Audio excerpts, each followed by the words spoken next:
Gallagher is the president of CityPass in Napa, California. Mr. Gallagher has over 36 years' experience in tourism marketing and the theme park business. Mr. Gallagher co-created CityPass. CityPass combines 5 or 6 of the city's top visitor attractions into a discounted pay-one-price ticket book. Welcome. Thank you. Thank you, Chairman Velasquez, and ranking member Shabbat. I know there's things.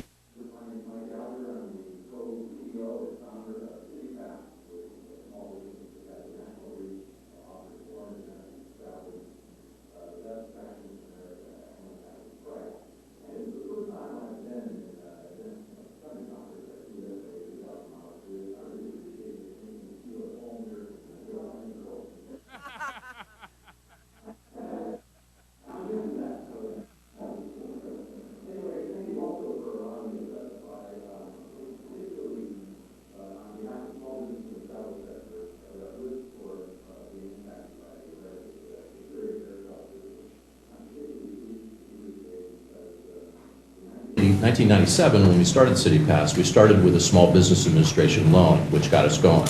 So I want to tell you about that. As a startup business, the banks are just not interested in loaning us money. And so my business partner and I received and applied for a loan with the Jackson State, an SBA loan through the Jackson State Bank in Jackson, Wyoming, where our operations were headquartered. And if it wasn't for the SBA, we would not have been able to start CityPass. And so we're very grateful for that.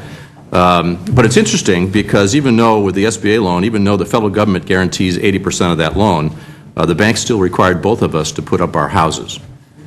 And you can imagine it was an interesting discussion with both our wives to get them to do that. But you know what? I appreciate it. All is well now because CityPass has been very successful. And within a few years, we not only paid that loan off with interest, but we've grown to 11 cities. And most importantly, our wives are now very happy.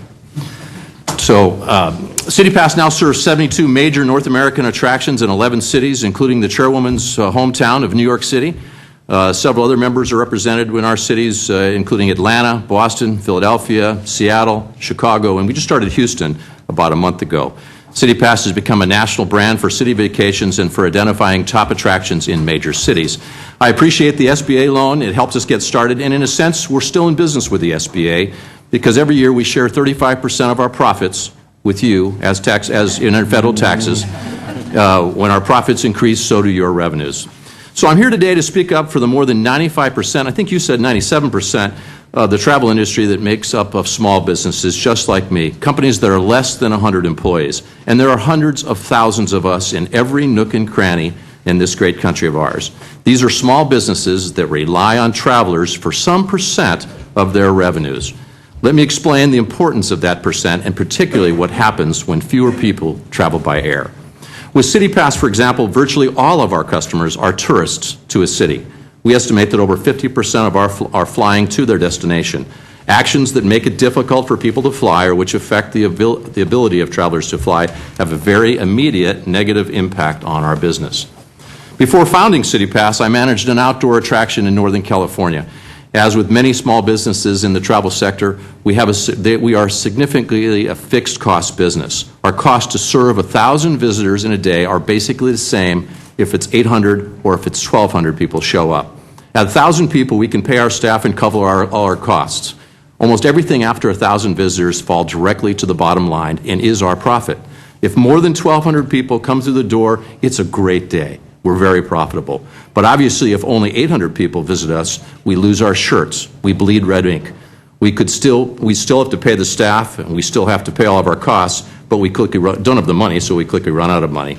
We would be unprofitable, and at the end, if this continues, we'd go out of business. It was clear to us that it was those last few people that come in the entrance each day that made up our profit. It was the difference between success and failure. Most businesses in the travel industry serve both locals and tourists. The biggest source of our business was from the locals and from regional travelers, but it was apparent that 200 to 400 visitors a day were long-distance travelers. So even though they represented only 10 to 30% of our business, these long-distance travelers, who usually traveled by air, were the critical difference between profit and loss, success or failure. CityPass depends on reliable, efficient air travel to bring travelers to the cities and attractions we serve.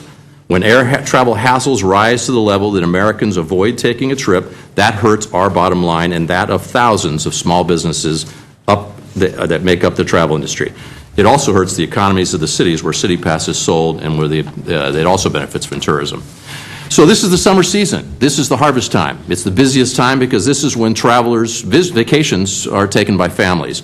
And if travel is down this summer because people don't want to fly, our profits will be down, and this will make for a long, cold winter. It's a long, cold winter for the travel industry. So I want to thank you for letting me speak as a business owner. I appreciate representing other small businesses because they're everywhere in this country. And you know what? You can do something about this. What's great is the travel air system is run by the federal government. You guys oversee that. And so it's a great opportunity to do something about it, and we appreciate you having this meeting to talk about it.